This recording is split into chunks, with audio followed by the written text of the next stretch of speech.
Welcome to Let's Talk with Tara, the space where real life meets real answers. I am Dr. Tara T. Stallings, counselor and coach, here to help you navigate life's toughest challenges. Together, we'll explore psychological insights, emotional healing, relational growth, and biblical truths to empower your journey. So grab a seat, lean in, and let's have the conversations that matter the most. Hi, it's June and welcome. So this month we're going to be talking about self and the relationship with self.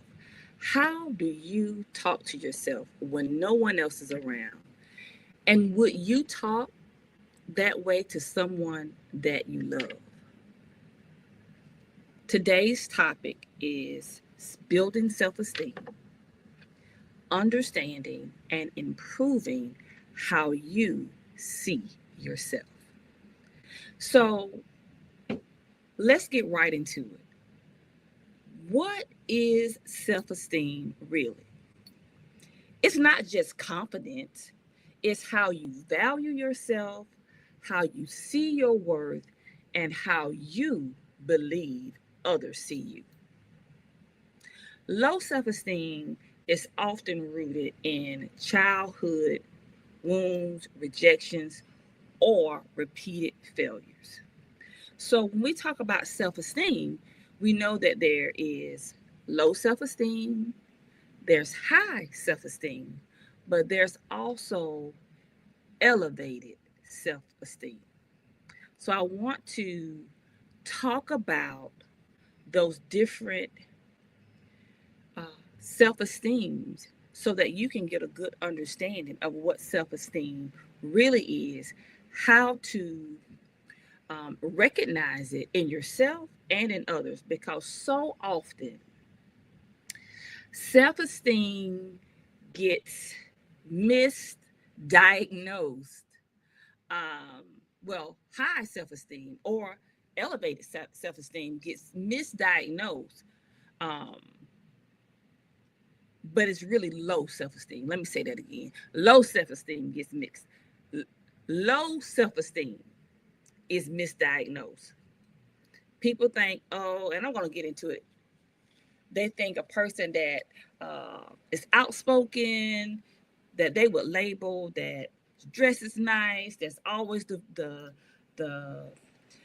party goer or the people pleaser or the one that's always want to be seen, that person has, elevated or high self-esteem. And really that person, most of the time, they have low self-esteem. So I want to kind of get into that today. I want you guys to be able to recognize this in yourself and recognize it in others.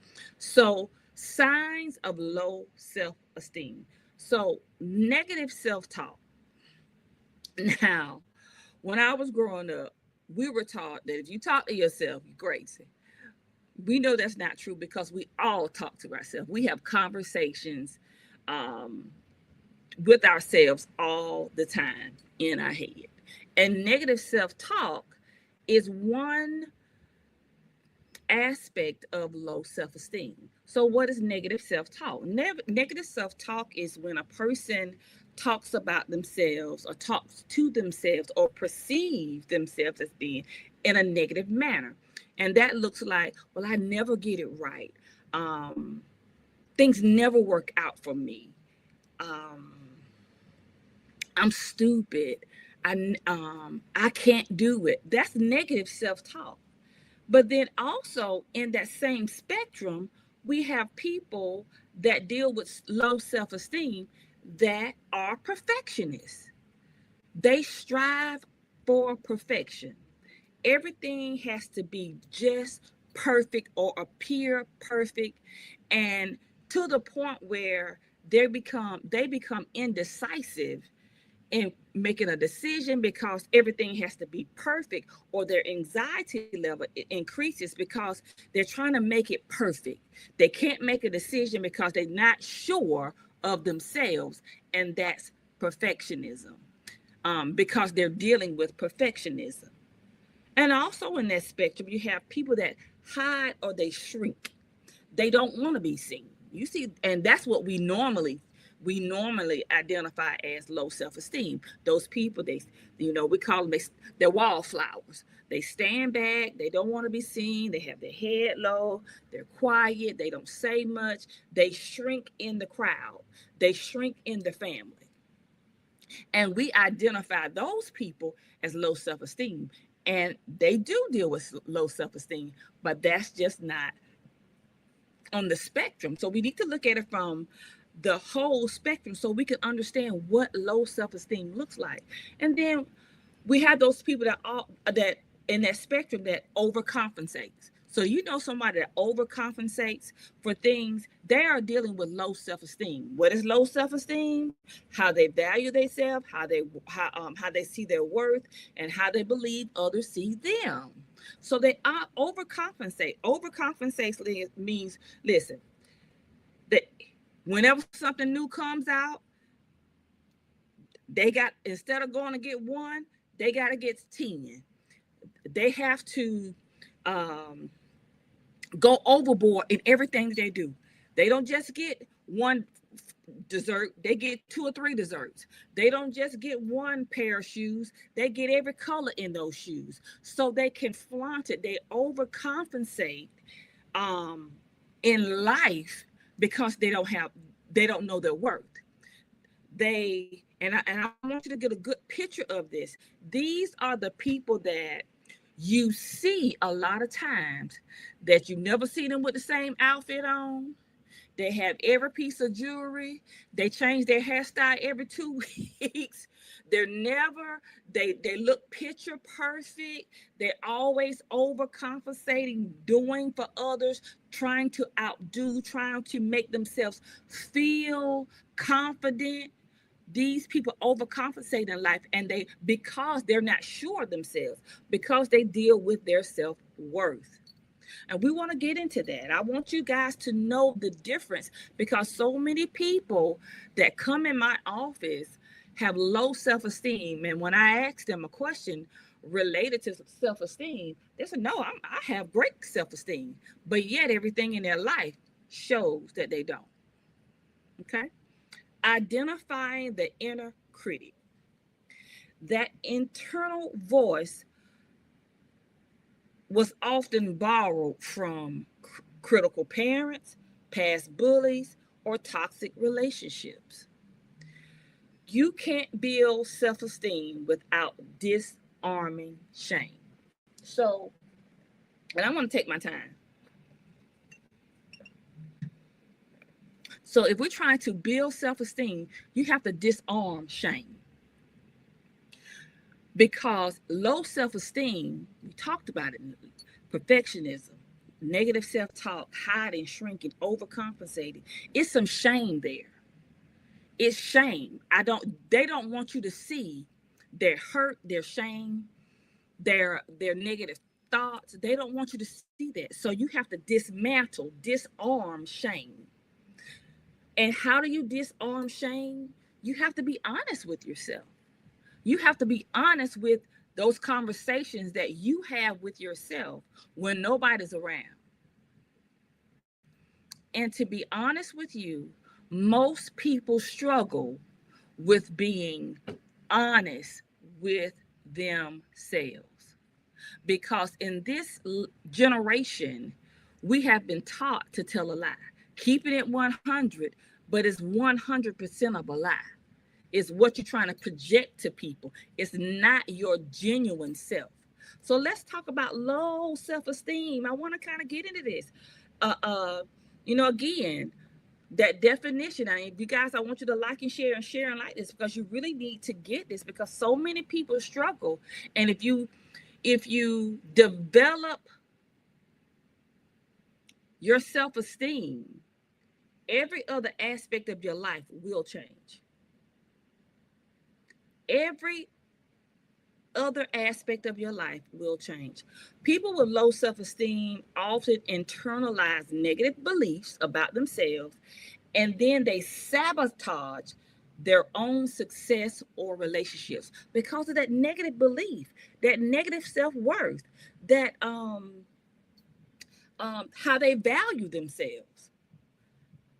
They are critical. That again, they talk about they're not enough. They're always comparing themselves to others in a harmful way.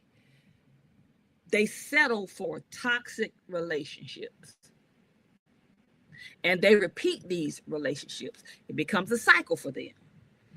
The negative talk, the comparing themselves, the toxic relationships becomes a cycle because they don't think they can do any better, based in fear. Because when you have low self-esteem, shame and fear controls you. They avoid opportunities because they fear being seen or failing at it. So we have been taught that when we fail at something, that we are a failure. And that is so far from the truth.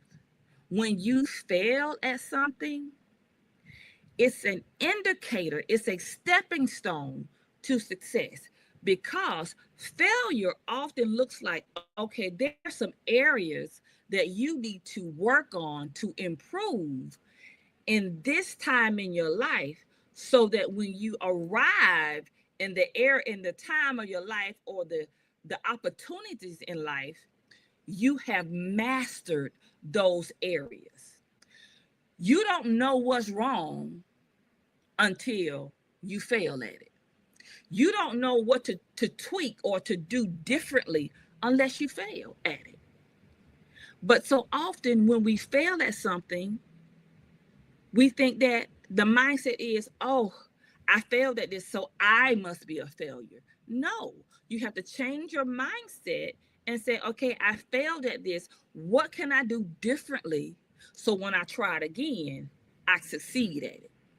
What lesson can you learn from it? Basically, what lesson can you learn from it?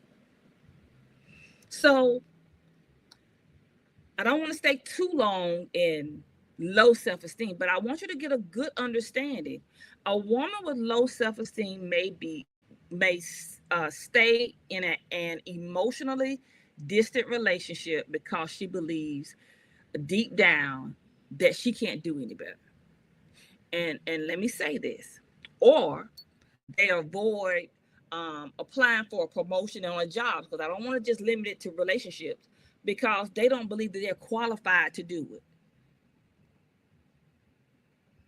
And what happens is that's low self-esteem. They stay in relationships. I can't do any better. I'm too old. You know, what's going to happen? Or they avoid doing things in life because they think, well, I'm not qualified. I don't have a degree. Nobody ever taught me. So many other people do it better than me. What if people don't like it? So they avoid it because of fear. Of fear. So, and how you reverse it, you have to replace those negative thoughts with positive thoughts. Replace it with positive thoughts. So let's talk about high self-esteem. High self-esteem. High self-esteem um, is more confident, but often tied to external validation. So when we look at high self, talk about low self-esteem. So high self-esteem is when you have more confidence, but it's tied, it's connected to your internal validation, your accomplishments, your looks, your status, your success. You know, we talked about that when we talked about low self-esteem. So actually, high self-esteem is rooted in low self-esteem. What are some signs and behaviors? Um, they feel like they're winning all the time, but when things don't go their way, the spirals, they fall. So let me clarify this. A person with high self-esteem is, they feel great when they're winning. They're up, they're up top. They're good. They're on the top. But when something fails, they spiral down so low. We're going to go back to perfectionism because they feel like, "Ugh, I'm just worthless. I'm not, I'm defeated. They feel defeated. They constantly striving to impress or be praised. Now, I want to slow down and I want you guys to hear this. This is high self-esteem now. They're constantly striving to impress people or to be praised. Praise means to tell, oh, how great a person you are. You such a great this. You such a sweet person. This is high. This is a person with a high self-esteem, but it's rooted in low self-esteem. It's really low self-esteem. But it appears, go back to appearance, internal validation, it appears like high self-esteem. They have difficulty accepting constructive criticism without feeling attacked. You guys, I use this term. You have to tiptoe around their feelings because they get offended. When you try to correct them or you tell them that they're doing something wrong, or you out of corrective, constructive criticism, they get offended because they think, oh, I can't do any wrong. I can't do wrong because I'm perfect. I do everything perfect, so I can't do wrong. And when you criticize them, they feel attacked, like you attack them. That's a person that's dealing with high self-esteem, but it's really low self-esteem. They need approval to feel secure. They have to have approval. They look for approval from everybody and everything. They look for approval from everyone and everything. So let me give you an example of it. Someone may seem outgoing and assertive at work, but in their idea but if their idea gets rejected or they don't get recognized, they shut down or overcompensate by working twice as hard to prove themselves to you. This is a person with high self-esteem, but it's really low self-esteem. It's rooted in low self-esteem. And I'm gonna give y'all an example. And some of you guys may not remember the Nutty Professor. When I taught self-esteem years ago, I used this example. I have to find a newer movie to kind of show that example of. I used those three characters out of the Nutty Professor. Professor Clump, Miss Pretty, and Buddy Love. Well, Professor Clump had low self-esteem. Buddy Love had high self-esteem. Miss Pretty was in love with Professor Clump. Confident, elevated, beautiful, had elevated self-esteem. And we're going to talk about that in just a second. So if you haven't seen the Nutty Professor, go back and look at it. Because Buddy Love, the one that was outgoing, arrogant, assertive, he came from low self-esteem, Professor Clump. Nobody wanted to be bothered with him. Okay, so let's keep going. Elevated self-esteem. What's the definition? It's a balanced, secure sense of self-worth, rooted in identity, not image or achievement. Let me say that again. When we talk about elevated self-esteem, I think I said self-worth, but it should be self-esteem. It's a balance of secure sense of self, and it's rooted in your identity, understanding and knowing who you are as a person, the core of your essence, not your image and not your achievements, not how many acronyms you have behind your name, not how many material things that you have. It has nothing to do with that. It's rooted in who you know you are as a person. The things we use, the word that we use now, what you bring to the table. Who, not the material things, but as a person. the essence of who you are, your value. You understand your value and you know your value, and nobody else can tell you what your value is, and you refuse to take anything less. So this person values themselves, owns their flaws. Let me tell you something. And walk in their truth and confidence, regardless of applause or criticism.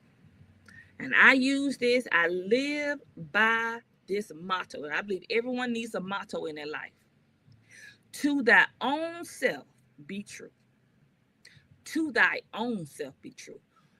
You guys, when I learned this years ago, because I dealt with all of this stuff, I dealt with low self esteem.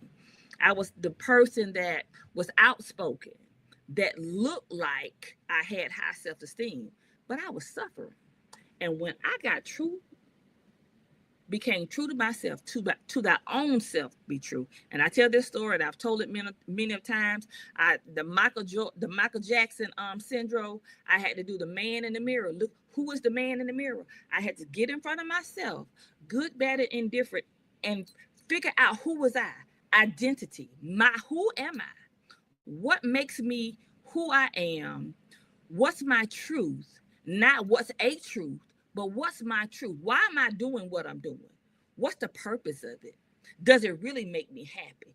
Is that a part of who I am, my value system? Or am I doing this for some other reason? Okay, so what are some signs of a person that has elevated self-esteem? They accept both compliments and feedback with maturity. They don't get offended. They take it, they reevaluate themselves, and they say, okay, now let me see what if about what they said is true, and how can I improve on this? Takes up space without apology, but also knows when to listen. So I had to learn this, and this is, listen. I'm in a lot of spaces with a lot of educated people, successful people, and I don't always show it on Facebook because it's really none of y'all business. I know everybody else does. I don't do that all the time. I do it when I have time, and when my marketing person says I need to put something on there. But I take up space without an apology. I don't have to prove. This person doesn't feel like they have to prove themselves. They don't have to be the smartest person in the room, because usually if you're the smartest person in the room, you become the dumbest. Because really smart people, people with elevated self-esteem, when they get around people, they go in with the mindset, what can I learn from these people? Not trying to impress them and show them how smart they are, who they are. I sit and listen. And I speak when I have to speak. If I don't have anything to say, I don't say anything. They make decisions with conviction and not comparison. A person with elevated self-esteem, they make decisions with convictions and not in comparison. Meaning they've analyzed why they make their decision. It's a logical decision. It's a decision that's been based on some thought, some scenarios. If this happens, they make decisions, and they make them with the conviction.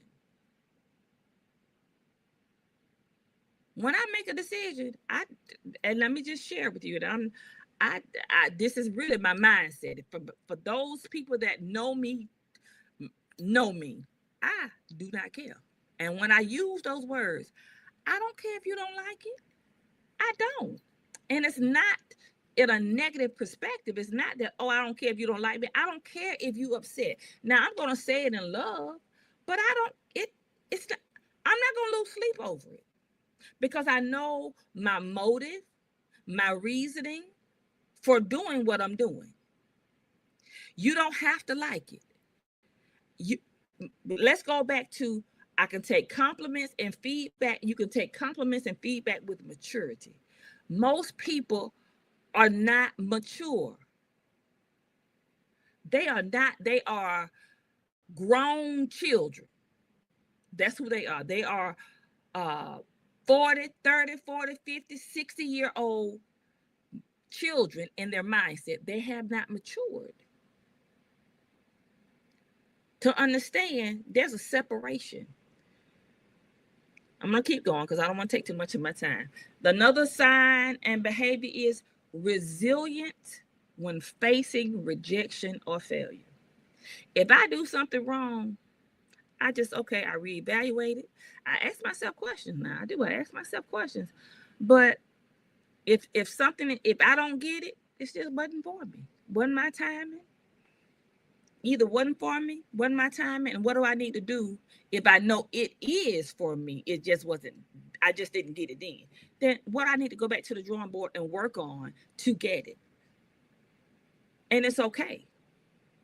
A practical example of someone that has elevated self-esteem is a person that applies for an opportunity, listen to me, and doesn't get it, but instead of them spiraling down into I'm not enough, they didn't respond with it, it just wasn't my moment, but I'm still qualified. This is what they say. Like I just said, I'm still qualified. Just wasn't my moment. I'm not going to say I'm not enough. It's just, I'm going to say, hey, it just wasn't my time yet, but I'm qualified. Let me go back to the drawing board and see what I need to do. What I need to do. What needs to happen. So there is, when we're talking about low self-esteem, high self-esteem, and elevated self-esteem, self-esteem grows through evidence, not empty words. Self-esteem grows through evidence and not empty words.